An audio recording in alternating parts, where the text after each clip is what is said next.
And it is absolutely through relationships that I started to question the narrative that I was raised in. And, particularly this one friend that would invite me into her home and cook me these elaborate meals, and we just had so many beautiful conversations. But I remember hearing her story and the story of her family, being told that they had to evacuate, that they could come back in a few days once things calmed down and everything was safe, and then never being allowed to go back to their home again.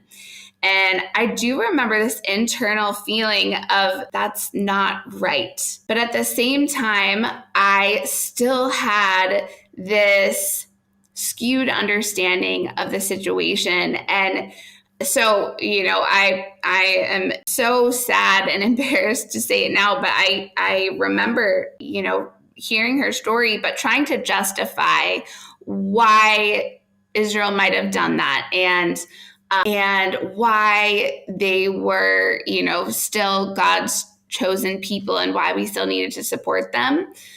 But I would say that was there was a huge step forward in the direction of, building more relationships, hearing more stories, and really starting to pull apart that theology. And so I think the next really big experience for me was going on a Holy Land tour with a Palestinian tour guide.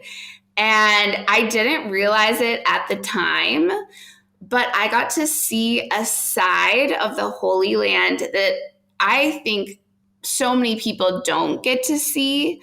And then with absolutely no fear, I want to add, but sharing that story later with people like my mom and other people that had been on Holy Land tours and were told things like, oh, we can't go to those areas because it's unsafe. And just a completely different picture painted about Palestinians than what I experienced firsthand in, so many different places in the Holy Land.